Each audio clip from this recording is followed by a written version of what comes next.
Bismillahirrahmanirrahim. Pada hadis yang telah lalu yang menerangkan bahwa umatku akan terpecah menjadi 72 golongan, yang diantaranya ada satu golongan kaum yang paling besar fitnahnya, yaitu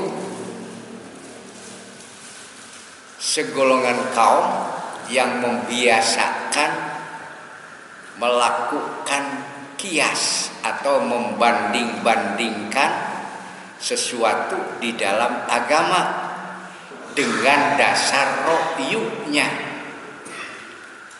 atau dengan dasar pendapat tanpa dasar, yang dengan ro'yu itu bisa menimbulkan mengharamkan sesuatu yang telah dihalalkan Allah dan menghalalkan sesuatu yang telah diharamkan Allah. Hadis ini memang menjelaskan atau menunjuk bahwa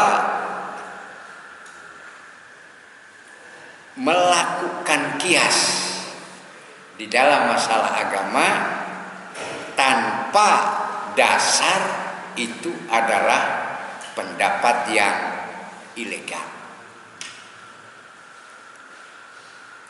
Sebelum kita mengetahui kias apa yang mereka pakai, di sini perlu sedikit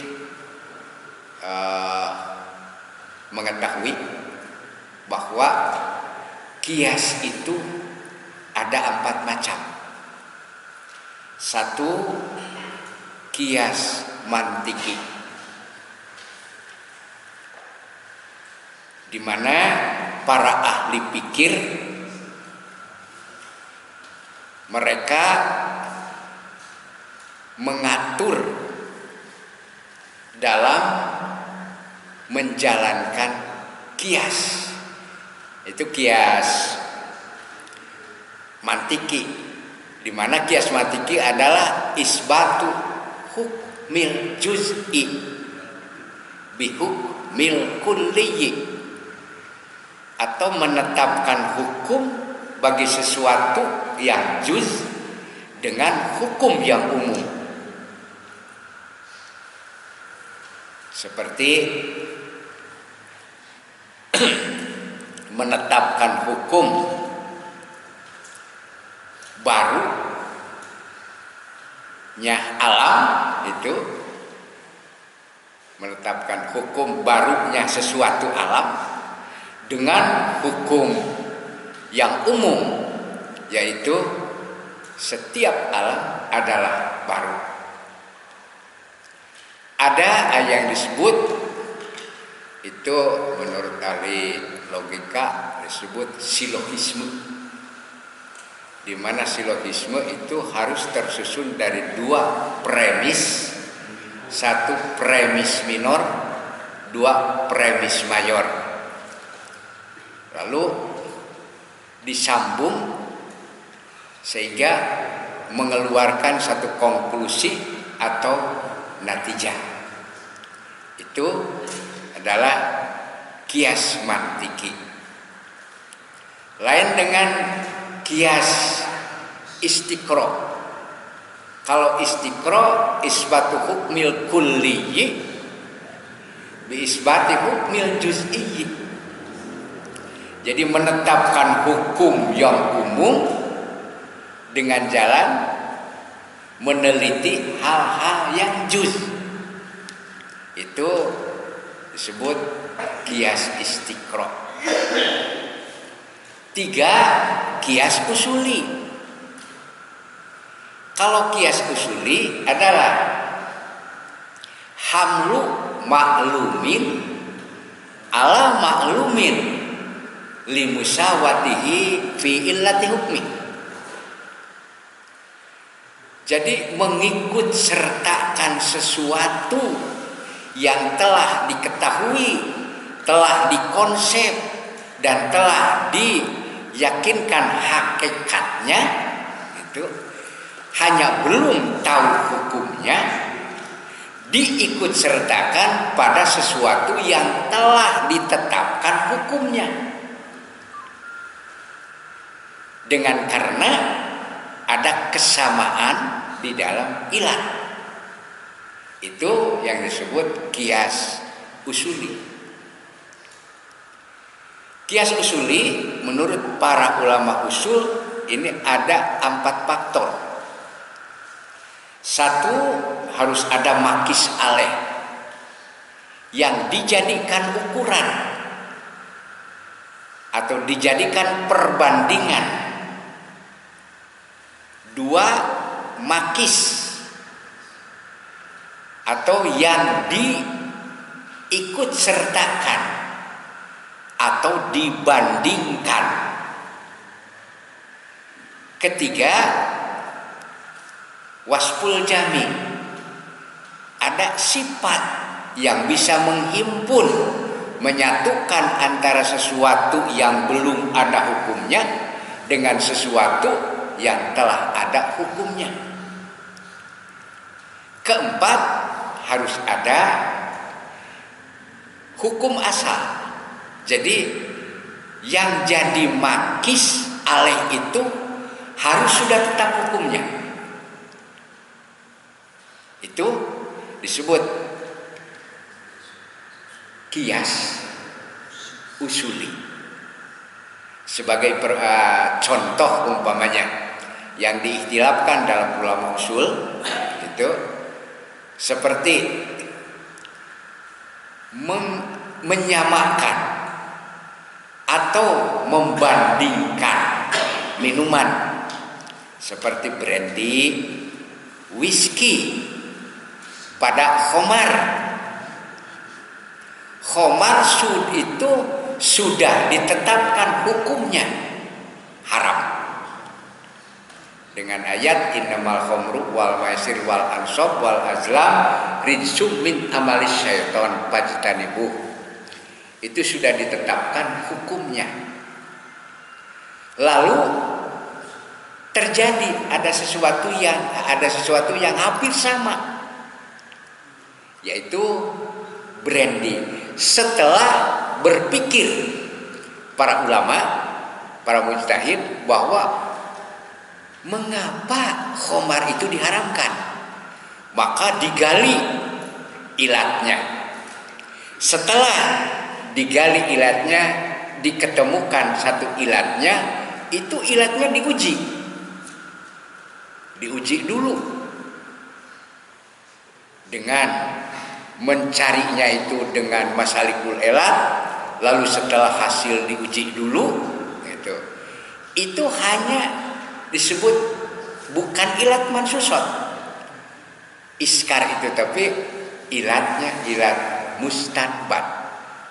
Lalu, karena dalam minuman seperti whisky, brandy, kalau diminum ada iskar, ada memabukkan, maka disamakan dengan khamar yang telah ditetapkan hukumnya.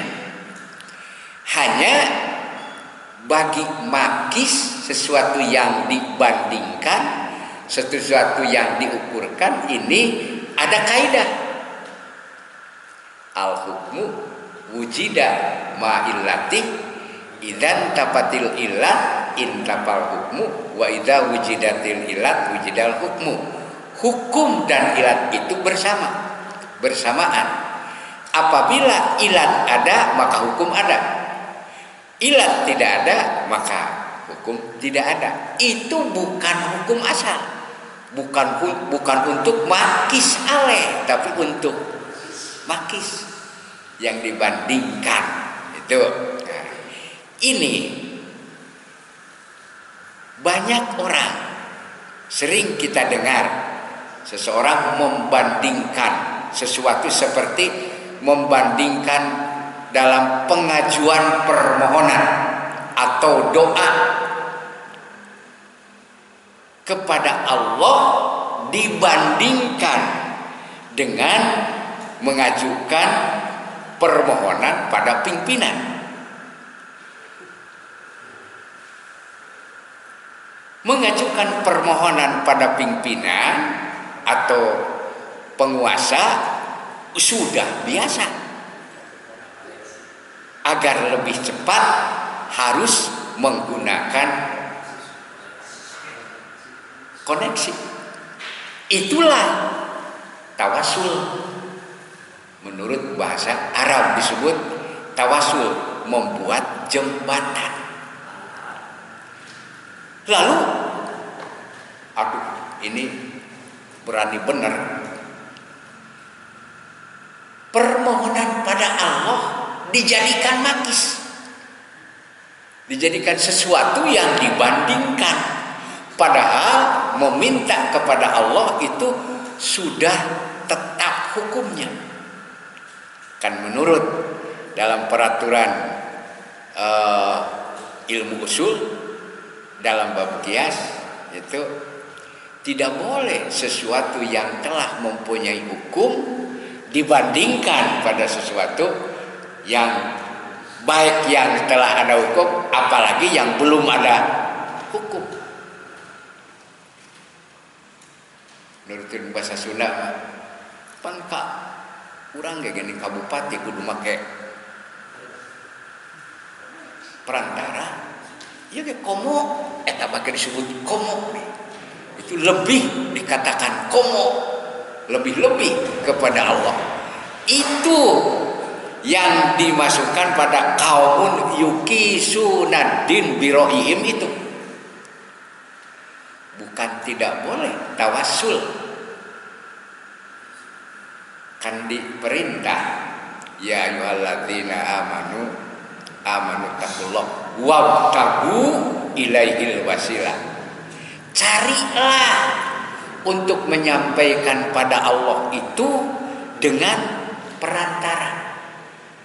Kita harus membentuk perantara, sesuatu yang bisa menyampaikan. Hanya di sini ada peraturannya. Itu berdasarkan hadis Rasulullah Shallallahu Alaihi Wasallam yang menyatakan bahwa kita harus membuat perantara A dengan amal soleh.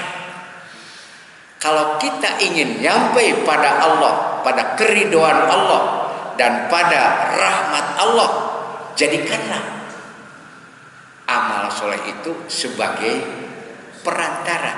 Jadi bertawasul dengan amal soleh. Dua, bisa kita menggunakan perantara pada orang yang hidup. Seperti di zaman para sahabat pernah terjadi satu musim kemarau yang sangat panjang. Sehingga para sahabat datang pada Rasulullah Sallallahu Alaihi Wasallam, ya Rasulullah, kami telah berdoa tapi belum mendapat kabul. Mohon ya Rasulullah, berdoalah, mudah-mudahan hujan itu turun. Jadi meminta, memohon dengan perantaraan Rasulullah, maka Rasulullah mendoa, turunlah hujan. Setelah Rasul tidak ada, musim kemarau datang lagi. Maka kemana? Apakah sahabat waktu itu datang ke kuburan Rasul? Minta, bertawasul, membuat perantara agar hujan datang. Tidak mengatakan, ya Allah, dengan barokat kami berziarah pada makam Rasul, mudah-mudahan hujan turun. Tidak. Karena diperbolehkan tawasul hanya pada yang hidup.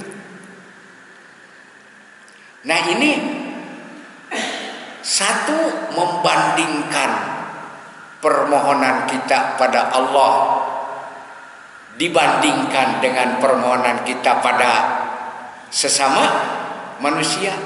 Dua, mintanya lagi keluar dari yang dijelaskan dalam hadis, yaitu membuat tawasul pada yang mati. Maka dua kesalahan. Satu kesalahan yang sangat fatal, yaitu membandingkan permintaan orang terhadap Allah dibandingkan dengan meminta pada sesama manusia. Padahal kalau minta pada Allah itu, kalau minta pada manusia, coba ikutilah seperti kita meminta pada Allah. Bukan meminta pada Allah disamakan dengan meminta pada manusia. Itu dua hal yang sangat fatal. Itulah dalam hal-hal lainnya banyak. Tawasul itu memang boleh, dan ada yang wajib, dan ada yang sunnah, yang ada yang boleh. Seperti kita bertawasul dengan amal baik kita yang telah lalu. Amal baik kita yang telah lalu. Ya, kita bersandar umpamanya pada tahun sekian punya kebaikan. Lalu kita sangat emergensi, mintalah pada Allah, ya Allah, amalku mudah-mudahan jadi amal yang baik. Maka dengan amal baik yang telah aku lakukan, mudah-mudahan Allah mengabulkan apa kehendakku. Itu boleh.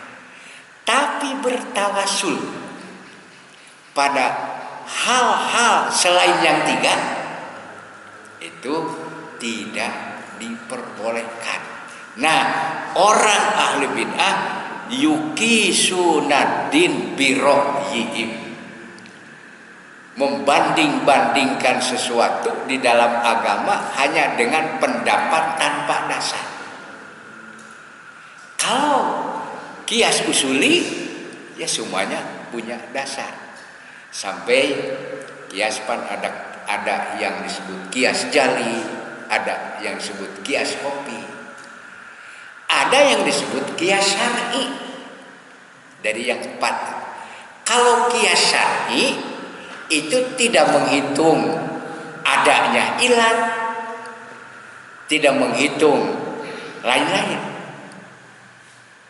Hanya para mujtahid, sahabi pernah seperti membandingkan orang yang meminum arak, meminum minuman keras, dengan orang yang menuduh wanita pingitan dituduh zina, lalu tidak mendatangkan 4 saksi, maka itu harus dijilid 80 kali. Karena orang yang meminum minuman keras, arak, di saat itu belum ada di zaman Rasul. Hanya kalau ada yang minum arak cukup dengan ditampar mukanya saja. Tapi di zaman Sayyidina Umar, maka diikut sertakan pada hukum orang yang menuduh istrinya atau istri lain berzina tidak mendatangkan 4 saksi, hukumnya sama, harus dijilid 80 kali. Itu qiyas syar'i. Qiyas syar'i di zaman Sayyidina Umar berdasarkan masolihul mursalah dan berdasarkan saddud dzari'ah, menutup bahaya yang paling besar dengan menutup bahaya yang dianggap kecil, atau mengukurkan, mengikut sertakan hukum, bagaimana hukumnya atau batasan-batasan atau ukuran dalam mas kawin harus bagaimana, berapa. Ini oleh para sahabat diikut sertakan pada nisab. Pada nisab, orang ini sampai pada ukuran nisab, maka disamakan maharnya dengan nisab dalam kepastian atau kepastian harus mengeluarkannya. Itu kias syar'i. Badan banyak-banyak lagi. Nah, ini kalau kita mengkiaskan, membandingkan sesuatu pada sesuatu, itu harus jelas dalil-dalilnya. Karena tidak jelas mesti masuk pada yang dimuat di dalam hadis qaumun yuqisunad-din biro'yihim, sehingga menghalalkan yang haram, mengharamkan yang halal karena jalan kias itu. Dan banyak dalam hal-hal makanan, hewan-hewan mana yang bisa dimakan. Umpamanya kucing itu memang termasuk sabuk atau hewan yang buas karena punya taring itu.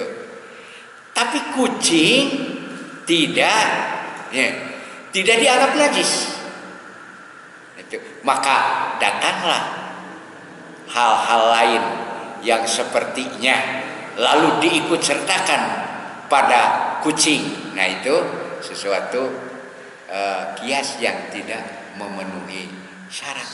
Maka terjadilah banyak bid'ah karena menggunakan kias tanpa dasar. Sekian dulu. Assalamualaikum warahmatullahi wabarakatuh. Sabar.